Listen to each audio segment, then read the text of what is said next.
Hello everyone, back at it again in my little yellow kayak. I just launched the kayak onto a little pond that's a couple miles north of me. It's late fall, we're getting into early winter, there's nobody else on the water. Water's about 2 feet down, I guess. You can see it along the shoreline there. But we've got light winds to start, and they're going to cut out to almost nothing, which is rare because the wind's been blowing every single day here. Bright blue skies, and I thought we'd target panfish, and specifically I want to test a kastmaster right there on the left versus some of the new Z-Man micro baits, and that's a Z-Man micro worms there on the top right, and we'll just see how they do against each other.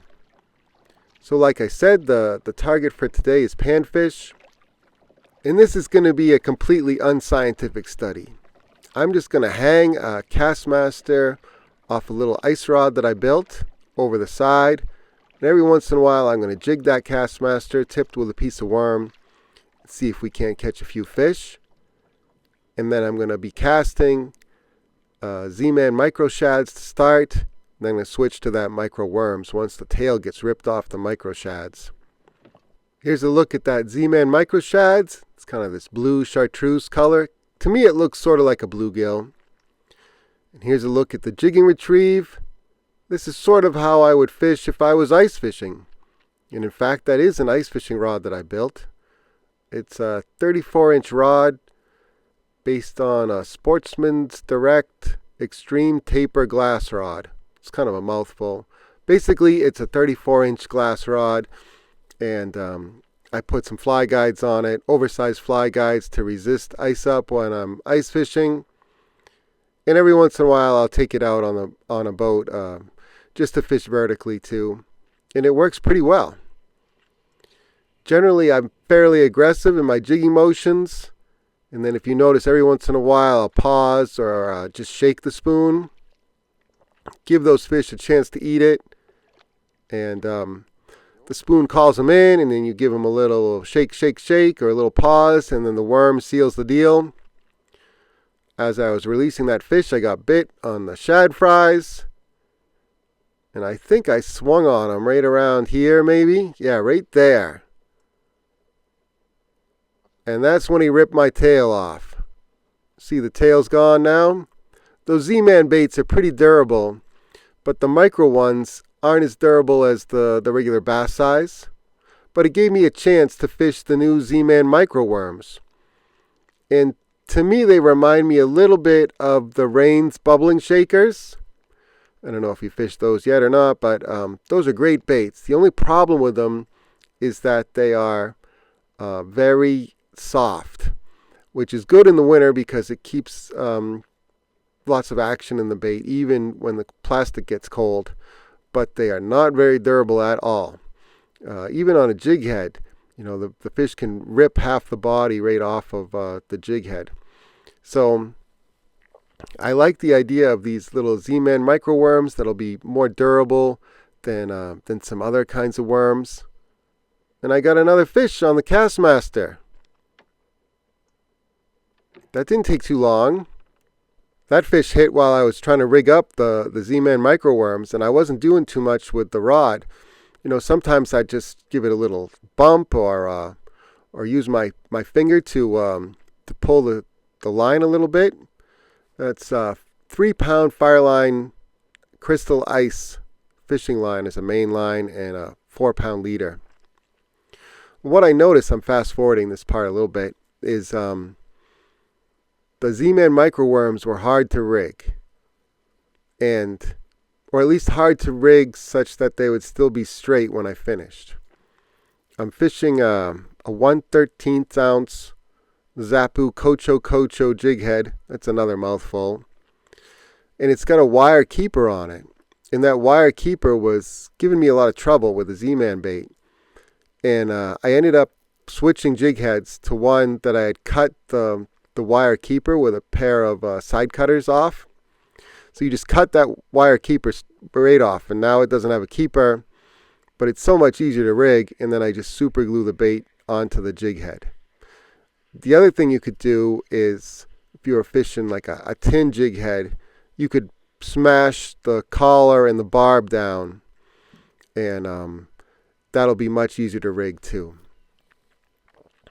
So there's that Z-Man microworms. I added a little bit of smelly jelly to it, and I'm just testing the action right next to the boat. And from what I saw, in that 10 seconds there, it looked pretty good. It has a good amount of action. The tail tapers down to a thin point, which means that tail section is going to be a little bit less durable, but it also imparts more action. So overall, I like the design, I like the bait, and we'll just see how it compares to the Kastmaster and worm, the old standard, the old school standard. The Kastmaster that I'm fishing is a 1/8 ounce gold Kastmaster, pretty universal lure. And it's got 3 quick fish on it before I can even really give that Z-Man microworms a fair shake. It's a little bluegill there. So the Kastmaster's up 3-0 already in this very unscientific study. With the microworms, I'm fishing it like I would that Rain's bubbling shaker. Before the bubbling shaker, I used to fish crave worms. I don't know if they still make those. Berkeley power worms like this too. They were great for panfish and trout. And I think some of the colors in the new Z-Man microworms, like the salmon and pink or bubblegum pink, will be great for trout too. But before I can get a trout, I got another fish. What's that? That's a little perch on the Kastmaster. 4-0. It was a slow start for the Z-Man microworms, but I'll tell you, it did pick up.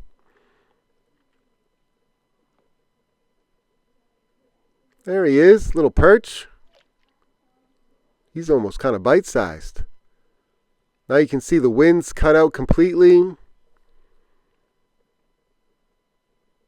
These are tough conditions for bass fishing, and that's another reason why I've decided to go pan fishing. Anytime you got slick, calm conditions like this, I'd rather go for panfish or trout maybe. Trout I like early and late in the day. If it's the middle of the day like this, I'd rather go for panfish. So I'm fishing that bait slowly. The water's cooling off. I'm using my rod to move the bait and the reel to take up line. I'm not really moving the bait much at all with my reel. I'm using the rod to work that bait.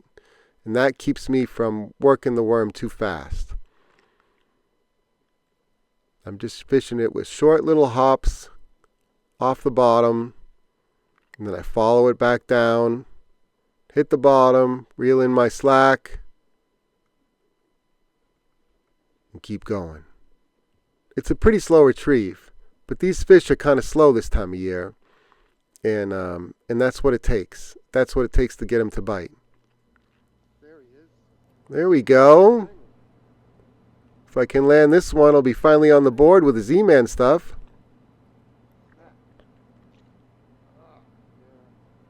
I think I missed a few bluegill on the microworms before. They've got small mouths, and the jig head has a kind of a big gap.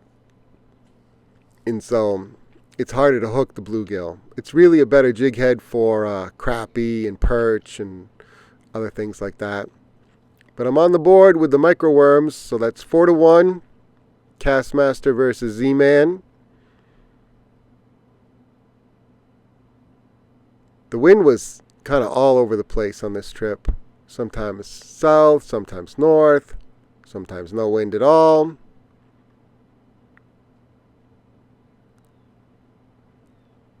But that's all right. The fish were pretty cooperative. There's another one. What's that?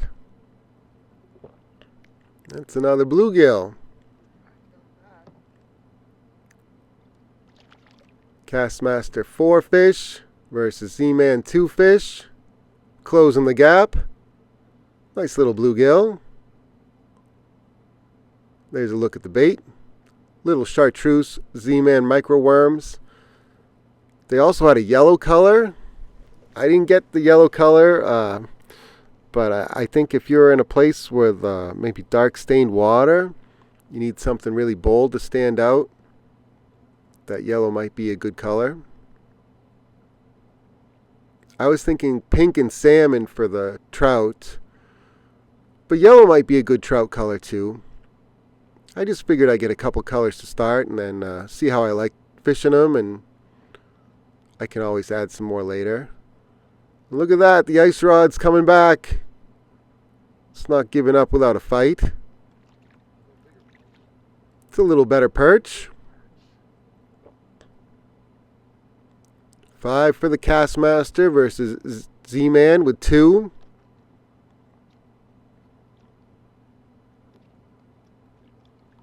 If he'll settle down, I'll show him to you.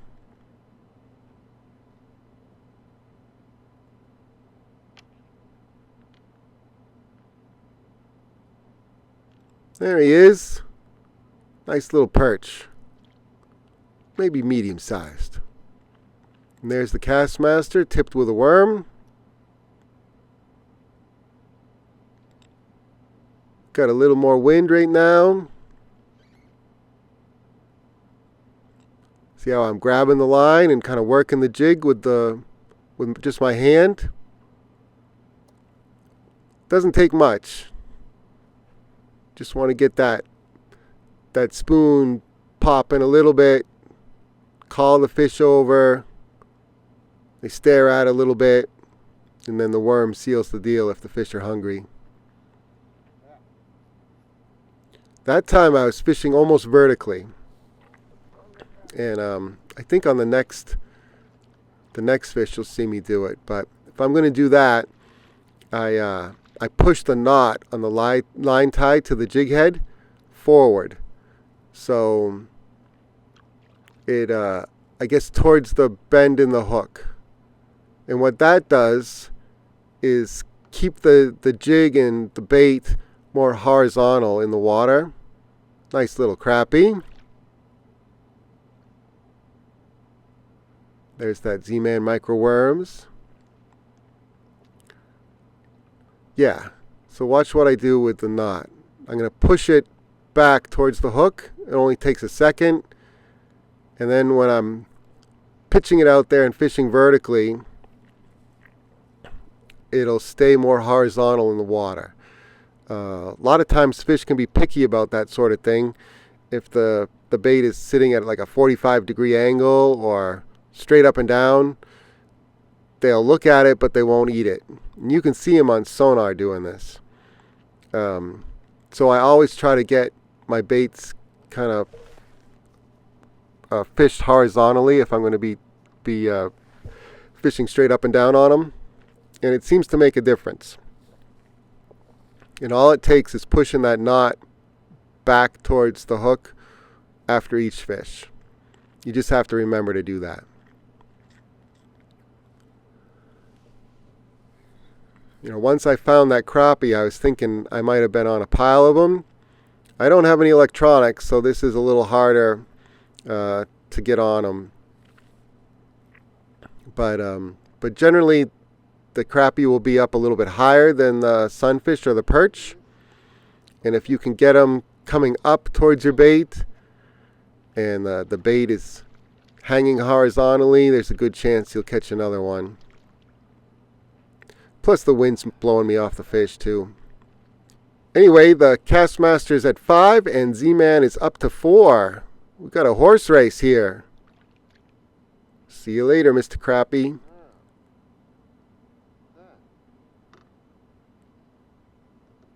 I lost the tail. That little pintail on the Z-Man microworms, you know, they can rip that off, just like they will rip the tail off the shad fries.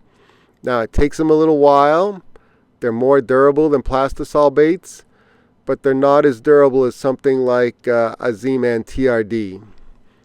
Now, that TRD will last 50 fish, and then you can reverse it on the jig head and catch another 50 on it. As long as you don't, hang that jig head in a rock or deep wood or something, you can catch 100 fish on each TRD. And to me, it seems like the more you fish them, the better they get. But the micro baits, that just because of the nature of the design and the thin tapers, you're gonna go through a few more baits. I just missed another one there, and I'm hoping he didn't rip the tail off. Let's see if that fish will come back. I'm trying to manage the paddle, the ice rod, and my 7-foot ultralight rod all at the same time.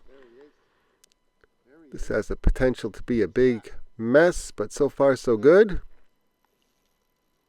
And that fish is pulling a little bit harder. I've got a 7-foot Daiwa Presso ultralight with a 1000 size Daiwa reel. I think that's the Exceller. Could be the old Legolas too. 6-pound Berkeley X9 braid to a 4-pound Suffix Ice Magic leader. Just mono leader. And look at that. That's a little bass that decided to eat the micro worms. We're all tied up. 5-5. Now my guess is that bass is out in the deepest part of this pond, and he's thinking about wintering over in the deeper water out here. Maybe hanging out with some of those smaller panfish. He's all right. Thanks for playing, bud. Get a look at my retrieve here. The first thing you do is make a big long cast. Let out plenty of line. And wait for that jig to hit the bottom. Probably fishing in about 20 feet of water here. Again, I don't have any electronics, so I'm fishing blind.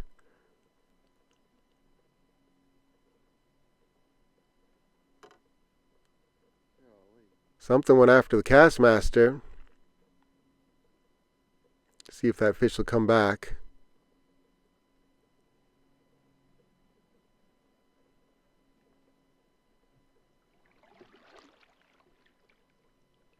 Kind of pulling that spoon away from the fish by paddling forward, but you know, maybe it'll work out. The wind's pushing me north a little bit. There he is. What's this? There he is. Got another fish. It's not fighting as hard as the bass. What's that? What's that? It's another crappie. Not bad, not bad. And Z-Man has taken the lead. 6-5.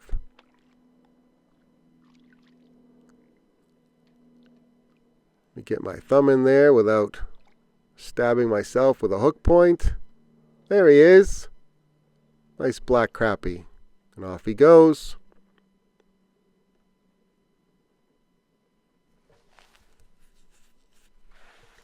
Letting that Z-Man micro worm settle while I'm fishing the ice rod. I think I just missed one there. See if he comes back. Having the ice rod there kind of forces me to slow down, which is a good thing. So my tendency is to fish fast, and I have to really concentrate to fish slow this time of year. But it was a gorgeous fall day. Not going to be too many days like this. Couple weeks, this will be all covered up in ice. There he is. Oh. There he is. He came back for it.